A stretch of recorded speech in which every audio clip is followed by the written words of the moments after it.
Yes, people watch Drive Time University because they're not sure if if they're gonna get some personal development or if they're gonna see a horrific accident. That's horrible.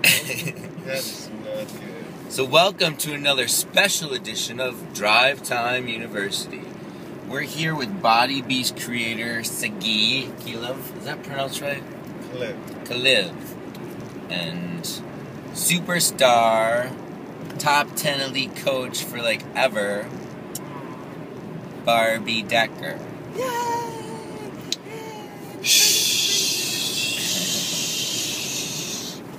These two have a very similar liking for food.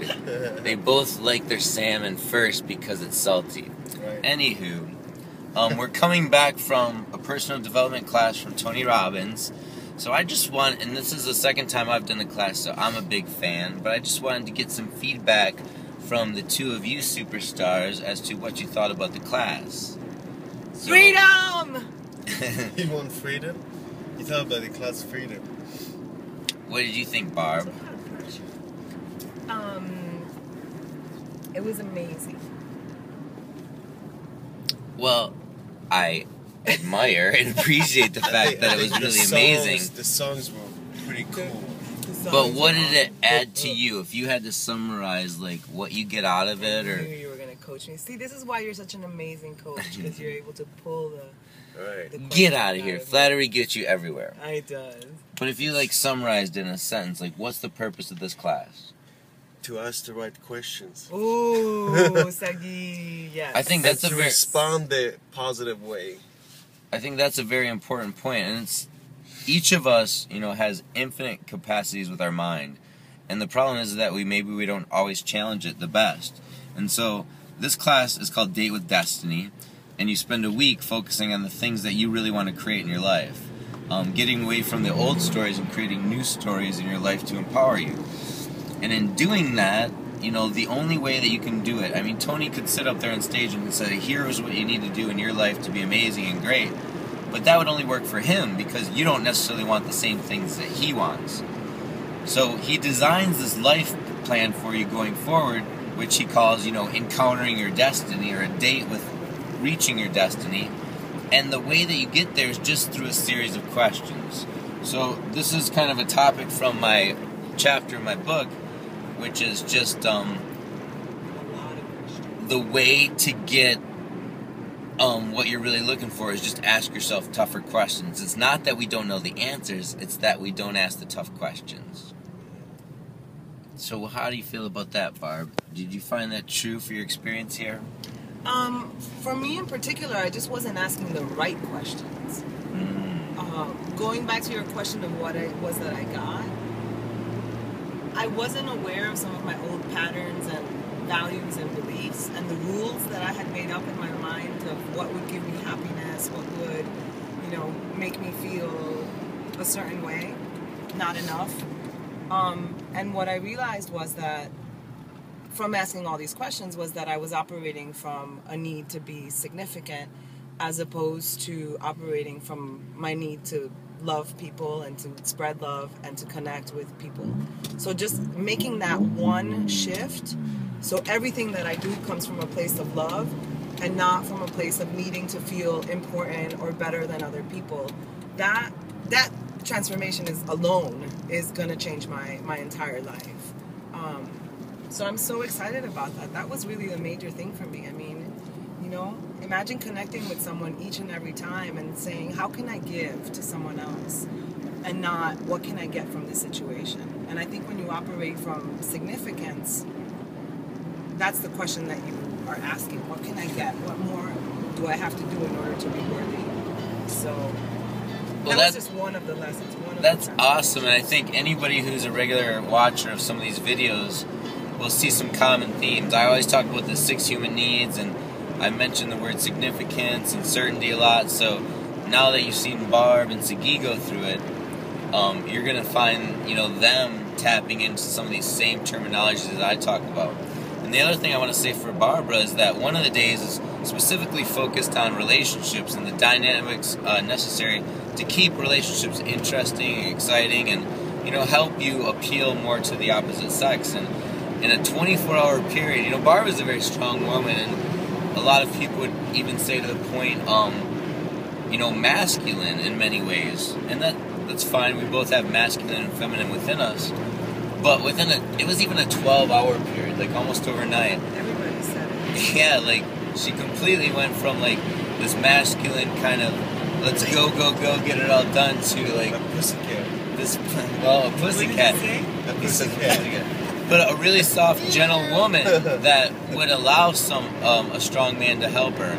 And I know for myself that even I've seen the material before, but just hearing it again live, it makes me reconnect with that inner man, which is just confident and grounded and secure in his masculinity. So I think those are some of the great things that she got out of this, and you know, look for that in all the work that she does going forward. And I know everybody's big Barbie Decker fans, so see if you see a slight shift in the way that she operates, and I know that you will. Sagi, any important things that you kind of like bring home for you? I mean, one thing I want to say about Sagi before we start is like he's such an accomplished man. Like he's come through so much, you know, back in Israel, and then to come over here and have to make a lot of the same accomplishments again, you know, with learning a language, with finding a career, with getting through college. And he's done so much personal development ahead of time that we kind of made a deal where we would exchange different personal development classes. So I'm curious to say, you know, what somebody that's done so much already got out of this class. You're already very evolved. Yeah, what I got out of this is that what we got in our heads as far as what's our blueprint, it's really something that someone else thought, showed us, told us, and what we learned growing up. And that's not really the truth, is that each one of us got this soul that's what really going to make us who we are, who we truly are, and what really matters. And it's really up to us if we can make the change or stay where we are. And it's like a crossroad road. Where you want to go? Are you when you get to that crossroad, are you going to stay in it, or are you actually going to move forward or turn left, regardless to where it is going to be? Because it's scary when you're going to go to a place that you don't know. But regardless, you're still going to do that because you have the courage and you're not afraid of not making it, or that it's going to be scary on the other side. But you know that victory is near. Yeah! I'm not afraid. Yeah, there's very many, he calls them incantations that, you know, he says to himself and then he also gives to us to do. And if you just sit there and focus on, you know, saying the right things and thinking the right things, the most powerful of which is really just any statement that you follow or you proceed with the words I am, because you're programming your mind to say, you know, these are the things that I embody and that I want to become, and I actually already are. We'll come looking for you. And another personal development discipline that I deal with, like they say, really the secret to manifesting the things that you want is just to assume that you already have it and come from a place of gratitude. And think about this, like if you're a father or a mother, if you have children, if your child just said thank you every day for the things that he wanted, like you would bend over backwards in order to provide it. So I really think that's true also with the relationship that you have with your own creator or God or Lord. And then the other thing what I heard Sagi say there was programs. You know, we're all running off these programs that are in our head. And when I was in Orlando, Denise asked me to speak upon personal development. And I'm like, well, what do I want really people to get out of personal development?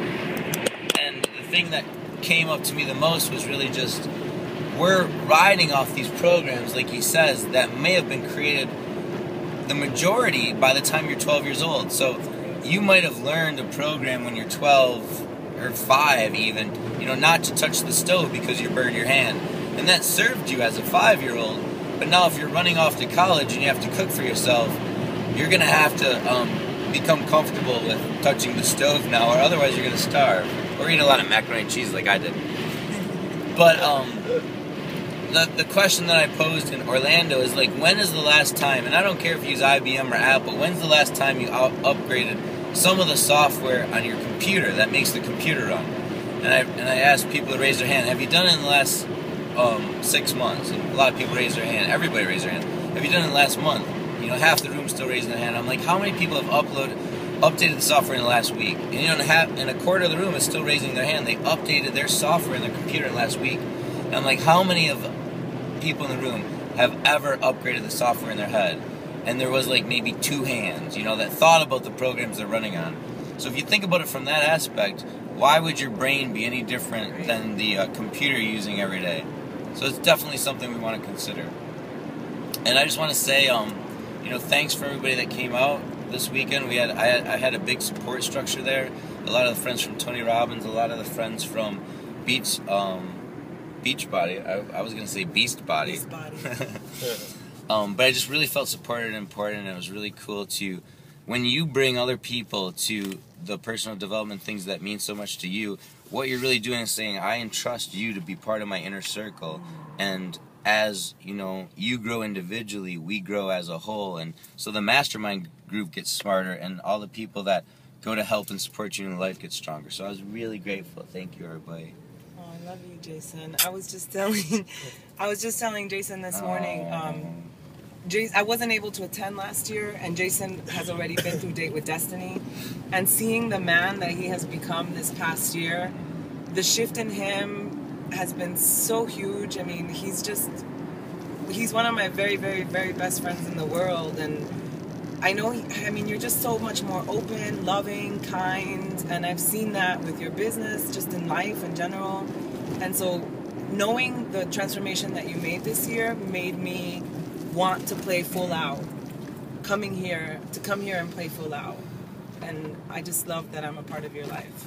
I also got an opportunity to get to know Sagi, the man, and I had seen a glimpse of him at some event in Santa Monica. There was a question that was asked, and I got to see, you know, just, he's a real man, which means that he talks about everything, his life, and there's a certain vulnerability to him that I think is just so beautiful, which was so surprising, you know, because he's the beast. But you are an amazing human being, and I'm really honored to know you, and I'm grateful for it. That's awesome. That's it. All right, everybody.